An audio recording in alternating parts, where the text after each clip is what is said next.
ಸೂರ್ಯ ವಯಸ್ಸು ಮದುವೆ ವಯಸ್ಸು. ಪೌಡರ್ ಈ ಮೂವಿ ಚೆನ್ನಾಗಿನೇ ಇತ್ತು, ಆದರೆ ಫಸ್ಟ್ ಹಾಫ್ ಸ್ವಲ್ಪ ಕನ್ಫ್ಯೂಸ್ಡ್ ಅಂತ ಅನಿಸ್ಬೋದು. ಯಾಕಂದರೆ ಸೀನಿಂದ ಸೀನ್ಗೆ ಕಟ್ ಆಗೋ ರೀತಿ, ಆ ಟ್ರಾನ್ಸಿಷನ್ ಹಾಗೆ ಎಡಿಟಿಂಗ್ ಆಡಿಯನ್ಸ್ನ ಸ್ವಲ್ಪ ಕನ್ಫ್ಯೂಸ್ ಮಾಡೋ ಪ್ರಯತ್ನ ಮಾಡುತ್ತೆ. ಬಟ್ ನೀವು ಕನ್ಫ್ಯೂಸ್ ಆಗಬೇಡಿ ಅಷ್ಟೇ. ಹಾಗಂತ ಮೂವಿ ಫುಲ್ ಕನ್ಫ್ಯೂಸ್ ಇದೆ, ಅರ್ಥ ಆಗಲ್ವ ಅಂತ ಕೇಳಿದ್ರೆ ಇದು ಕಂಪ್ಲೀಟ್ಲಿ ಸುಳ್ಳು.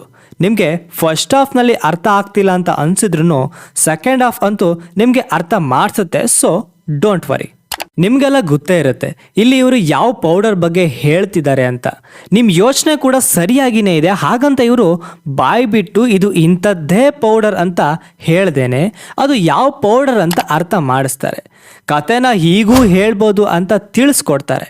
ಕನ್ನಡದಲ್ಲಿ ಇದು ಹೊಸ ಪ್ರಯತ್ನ. ಈ ರೀತಿ ಮೂವಿ ಕನ್ನಡದಲ್ಲಿ ಇದುವರೆಗೂ ಬಂದಿರಲಿಲ್ಲ.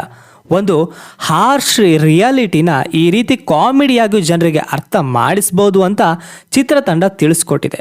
ಮೂವಿಯ ಎಡಿಟಿಂಗ್, VFX, ಮ್ಯೂಸಿಕ್ ಚೆನ್ನಾಗಿನೇ ವರ್ಕ್ ಆಯಿತು. ಸೂರ್ಯ ಪ್ಲೀಸ್.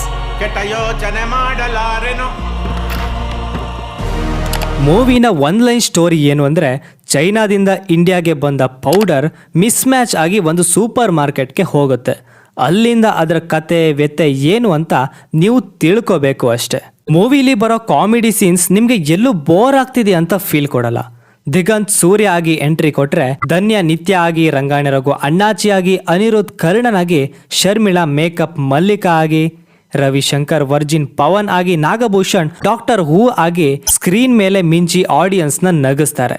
ಕಾಮಿಡಿ ಮೂವಿ ಅಂತ ಅಂದರೆ ಕಂಪ್ಲೀಟ್ಲಿ ಕಾಮಿಡಿ ಸೀನ್ಸ್ಗಳನ್ನ ಇಟ್ಟು ಸೀನ್ಸ್ಗಳನ್ನ ಹಾಳು ಮಾಡ್ತಾರೆ. ಬಟ್ ಇಲ್ಲಿ ಹಾಗಲ್ಲ. ಸೀನ್ಸ್ಗಳಿಗೆ ಎಷ್ಟು ಕಾಮಿಡಿಗಳ ಅವಶ್ಯಕತೆಗಳಿದೆಯೋ ಅಷ್ಟೇ ಇದೆ. ಅದು ತುಂಬ ಖುಷಿ ಆಯಿತು. ಇದಕ್ಕೆಲ್ಲ ಡೈರೆಕ್ಟರ್ ಜನಾರ್ದನ್ ಚಿಕ್ಕಣ್ಣ ಅವ್ರಿಗೆ ಒಂದು ಹ್ಯಾಟ್ಸ್ ಆಫ್ ಹೇಳಲೇಬೇಕು. ಜೊತೆಗೆ ಪ್ರೊಡ್ಯೂಸರ್ಸ್ KRG ಮತ್ತು TVFಗೂ ಕೂಡ. So totally worth it movie. ಥಿಯೇಟರ್ಗೆ ಹೋಗಿ ಅರ್ಥ ಮಾಡಿಕೊಂಡು ಎಂಜಾಯ್ ಮಾಡೋ ಸಿನಿಮಾ ಅಂತ ಹೇಳ್ತಾ ಮತ್ತೆ ಸಿಗುವ ಮತ್ತೊಂದು ಮೂವಿ ಜೊತೆ.